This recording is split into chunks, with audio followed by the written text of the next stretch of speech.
naive men pray to the gods. They will learn to pray to me.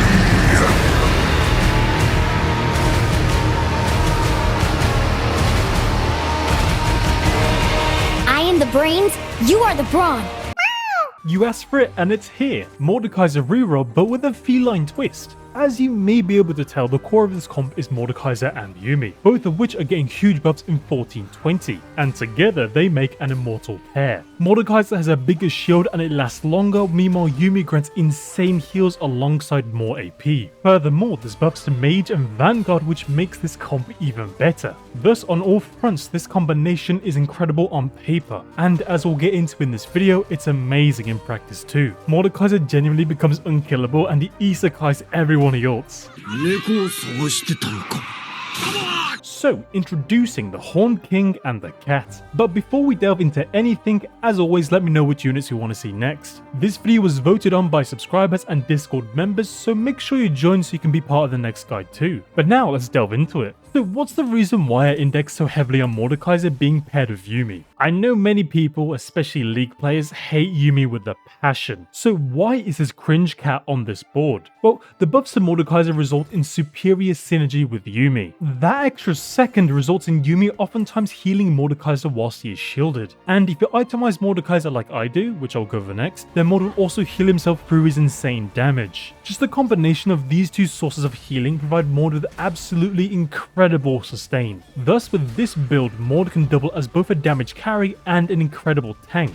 But what do we play around Mordekaiser and Yuumi? Well, as Mordekaiser relies so heavily on his shields, we must enable them through his Vanguard trait. Mordekaiser absolutely adores 6 Vanguard because he shields himself so often with his extremely low mana cost ult. Therefore 6 Vanguard is a must for Mordekaiser. Luckily for us, Galio is a Vanguard mage, thus we only need to play one more mage to activate the trait. And so we arrive at the following board, which is incredibly simple but really effective. Even with just 3 mage, Norra is an extremely reliable carry adjacent to Mordekaiser due to how incredible your frontline is. However, 2-starring Norra is a necessity for both herself and Mordekaiser due to Yuumi sharing Norra's star level. But do bear in mind that Ezreal is just filler on this board. While Portal is great utility, you don't really care about Blaster, and so you should drop Ezreal at the first opportunity. Your priorities are Vanguards of course, but also Mage. However, to play both 6 Vanguard and 5 Mage, you require an emblem for either. But in this game, my emblems were on my Trainer Sentinel. If you are given tangible emblems, who do you give them to? Simply put, you give the Mage back to Mordekaiser. Mordekaiser scales incredibly quickly with a Mage emblem as he stacks the shields as well as his damage amp. Mordekaiser scales so incredibly quickly to the point that your other items can be whatever. Like here, despite Mordekaiser having tank items, his damage output is still insane. Although this itemization still follows the recipe I've made for Mordekaiser, which we'll get to in a second. Nonetheless, whoever shall we equip with a Vanguard emblem? Well, ideally, a mage that shields would be the most appropriate, which is of course Vex. So with a Vanguard emblem, you give it to Vex, drop Warwick, and play 5 mage at level 9. But what happens at level 9 if you don't get a Vanguard emblem or a mage spat? I have nothing he wants! As I mentioned, you could just play Ezreal, but it won't be doing much for your board outside of Portal. Instead, something that is incredibly more powerful would be another Nami, which coincides with Bubble Trouble, the double Nami comp I invented last time. With 2 Namis, this board CC doubles, which buys plenty of time for Mordekaiser and whoever else to scale. Likewise, there's another variant of the Horned King and the Cat where you play 2 Namis, but this time it's around the 2 Tanky Augment. And so the board looks like this, and stacking star levels like this is really beneficial to both Portal and Eldritch. The Portal output will be stronger and the Eldritch summon will have more HP. However, there are no extra benefits to playing another Norra. Her spell does not provide any extra utility, you don't get another copy of Yuumi, nor does Yuumi receive any additional AP. Furthermore, from experience, if any copy of Norra dies, then so does Yuumi. Thus, in most circumstances, playing an extra Norra can actually be detrimental. Conversely, if you just played another Nami or even an extra Briar, you get vastly more utility. I've not seen the 2 Tanky Augment in a while, so if you try this version, please let me know how it went. I suspect that this version of the Horned King and the Cat is literally the best version, but I can't say for sure. If you want the full details on how to play around Nami and Bubble Trouble, then check out my guide on exactly that. But lastly, what do you start the game with until you find Norra? Well, typically mages and especially Soraka through something like this. Soraka's flat healing is very valuable early game and it keeps Mordekaiser alive as he scales. I've even played her into the late game until I find Norra. But that's not to imply her damage output is negligible, quite the opposite in fact. Soraka even at just 2-star can still be very meaningful as you enter the late game. But let's get into which items Norra and Mordekaiser want. To put it briefly, the recipe for Mordekaiser is pretty simple. Firstly, he wants one healing item so he can sustain between Yuumi's heals. That's items like BT, Hextech Gunblade, Hodge, and Dragon's Claw. However, I believe generic Omnivamp items are far better than Dragon's Claw due to its HP regen being very small. As combat progresses, Omnivamp provides more healing as Mordekaiser will deal more damage and cast more frequently. Meanwhile, the healing from Dragon's Claw will fall off late game and it can't sustain the focus fire of enemy carries.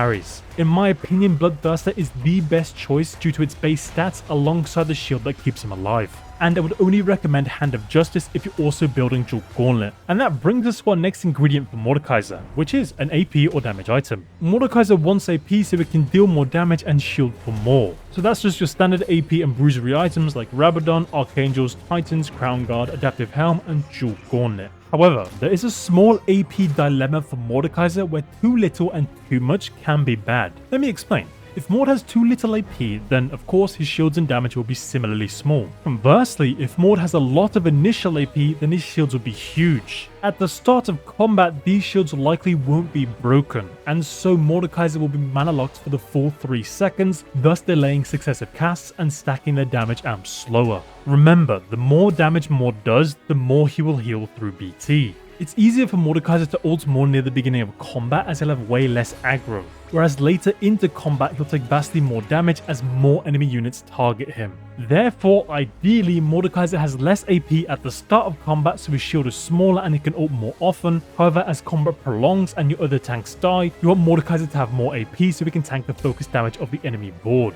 Those reasons are exactly why I like Archangels and Yuumi so much with Mordekaiser. They're backloaded. It typically takes around 15 seconds for Archangels to outscale Rabadon. That's why many units prefer Rabadon over Archangels, however for Mordekaiser it's the opposite. The massive shields from Archangels give Mordekaiser so much effective HP, especially when you combine it with the last ingredient, which are resistances. As a melee unit, Mordekaiser requires resistances to not get bursted by enemy carries. While Vanguard ameliorates that, the trait is only functional while Mordekaiser is shielded. Otherwise, between his shields, Mordekaiser is not tanky enough. For example, I tried full crit Mordekaiser here, and as is common with Mordekaiser Reroll, he was the last one alive.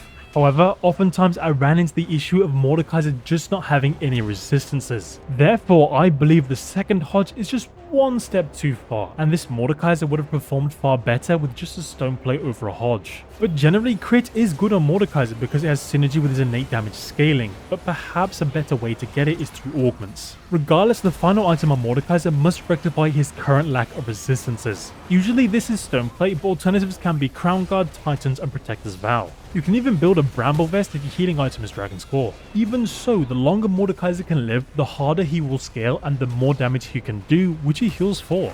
Of course, you could build Mordekaiser full tank, but that would still somewhat fit this recipe, however you'll certainly feel the lack of AP. Furthermore, you could also solo frontline Mordekaiser, however Yuumi won't be able to outsustain the damage he takes against late game boards. But on the topic of Yuumi, we should probably discuss Norra's items, as she too has a recipe. Of course, Norra wants AP for more damage and bigger heals through Yuumi, then a casting item to cast more, and finally utility for even more casts or to apply debuffs to the enemy team. My favourite and most common build is Shojin, Morello, and Archangels. But if I have an abundance of items, then I'll move the Morello to Nami and give Norra Nash's Tooth or Rabadon. But that should cover both of the recipes for Mordekaiser and Norra. Lastly, as with any AP comp, we need Shred. Shred is necessary so you don't get stuck on tanks, as well as allowing Mordekaiser to heal more as he'll deal more damage to tankier units. So of the two options, Spark is better, as you want to shred as many units as possible near your frontline. This benefits both Mordekaiser as his ult is 2 hexes, but also Norra as her ult is AoE. Tanks are the problem for Mordekaiser to get through and sustain on. However, once he has scaled, backliners cannot survive Mordekaiser. But with that covered, we can now talk about Artifact. Wait, I meant artifacts. Generally speaking, artifacts are a huge thing for Mordekaiser Reroll because the comp has the potential to use literally all of them. For Mordekaiser, the best artifact is easily Unending Despair. With Unending, you convert Mordekaiser's huge shields into even more damage. Genuinely, this item is completely bonkers on Mordekaiser, and since it gives it armor, you can easily build it with BT and Archangels. However, you can't heal the damage from Despair through BT with Omnivamp. But speaking of Omnivamp, both Wits End and Death Stance can replace BT and be used by Mordekaiser, and what's nice is that they grant 30 MR and 30 armor respectively. Although Death Stance is superior as some of the damage Mordekaiser will take will be buffered into the shield. Death Stance especially benefits from Mordekaiser's buffed shield duration in this patch. Also, I'm worried I'm playing too much League because I keep on calling it Death Stance instead of Death Defiance. Uh-oh, that is not good. You also can't really go wrong with tank artifacts like Innovating Locket and Anima Visage, not Spirit Visage. Locket especially doesn't provide many resistances, so it prefers full tank Mordekaiser anyway. Honestly, Talisman is not that bad considering Mordekaiser will usually be the last unit alive. Although again, due to the lack of tank stats on the item, your build becomes somewhat constricted. Conversely, Forbidden Idol provides great stats and HP scaling to Mordekaiser, so it pairs incredibly well with Archangels and BT. This was on an older patch, 1419, so this will be even stronger now with the buffs to Yuumi, Mage and Mordekaiser. Granted, I still don't think Yuumi's heal will be able to keep up with Mord's massive HP bar, but what I realized from this game is that with such a massive HP pool, Mordekaiser really wants max HP regen. So you may think that Anima Visage, Unending Despair and Forbidden Idol is the best possible combination of Mordekaiser, but that is not the case. With these items, Mordekaiser does not have remotely enough AP for the shields to be remotely impactful. That is why I vastly prefer Living Forge over What the Forge, as you can cherry pick both your normal items alongside your artifacts. Turning everything into artifacts is somewhat bad for Mordekaiser because he may not be able to give him enough AP, and it's also bad for your backline carries like Norra or Nami because you can no longer give them anti-heal. Nonetheless, the max HP regen issue can be addressed through augments or support items, which we'll get to in a moment. For that, I'll mention that Blighting Jewel can be used well by Norra as she has DOT damage, and both Norra and Nami can use Mana's Aim well. There's 3 artifacts that are extremely situational, and that's Corrupt Vampiric Scepter, Prowler's Claw, and Spectral Cutlass. You can only really use these artifacts if you're re-rolling Warwick alongside Mordekaiser. In that case, these artifacts can either go to Warwick or maybe even Olaf, and you don't even need to re-roll Warwick. Honestly, I've not bothered experimenting with this area at all, because as soon as I see Forbidden Idol, I'm clicking that. And that was especially fantastic in this game because I got a support item that works so well with it. So we should probably talk about support items. Like most comps, any support item should work well with your board. However, there's a few I should emphasize you prioritize. There's obviously Randuin's Omen, which gives loads of resistances to your Vanguards. There's also Moonstone Renewer, which will keep your Vanguard shielded and proc the trait damage reduction.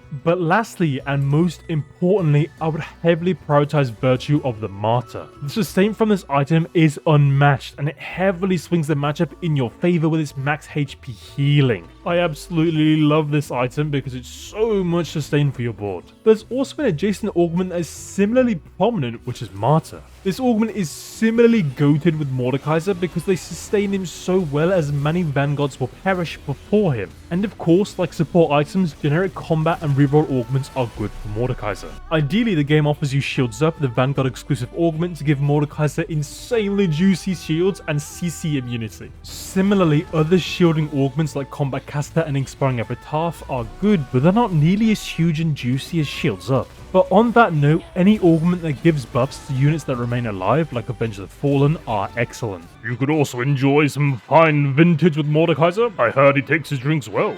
That was the real stuff. But start of combat buffs are good too, like Find Your Center, which gives Mordekaiser more HP, bigger Vanguard shields, and it kickstarts his damage amp scaling. And despite the nerfs to the item, I still like the Crown Guarded augment on Mordekaiser. It's just funny seeing that stupidly insanely massive shield at the start of combat. But out of all of the item augments, I prefer High Voltage, as the entire enemy board gets shredded and the Vanguard you put the spark on will stay alive. But there's also augment traps. Like, you may see Anger Issues Mordekaiser doing really well in the stats, however that is likely due to Warwick reroll performing so well. So if you take this augment, then you should reroll Warwick, or if you just want to send it and see what happens. distances. Likewise, you may think that long distance powers would be insane if both Norra and Mordekaiser both have Archangels. However, Mage has something else to say. Mage reduces the extra AP Norra and Mordekaiser are sharing with each other, and so you're only really taking it to give Norra resistances. But this augment is vastly better if you can hit higher breakpoints of Mage, and so lessening the AP deficit.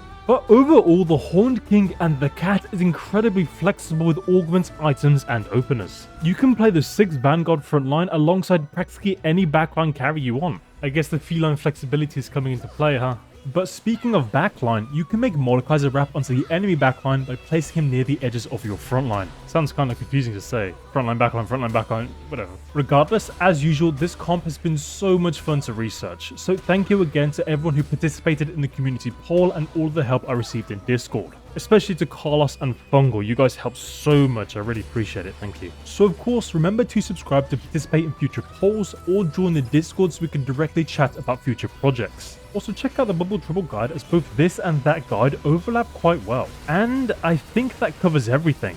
Once again, I'd like to thank my supporters and Twitch subs for making this video possible. As a bi-weekly reminder, I guess at this point, you guys are awesome. Although I think my upload schedule is a bit scuffed. Regardless, at this point, let me pass over some questions to you guys. What do you think about the Horned King? Is this comp as fun and insane as I think it is? Or is it absolutely terrible, mod sucks, and I should stop making these guides? Let me know in the comments, and of course, remember to subscribe. Anyway, check out these other videos if you want to see more from me, and as always, thank you for watching, and I'll catch you in the next one.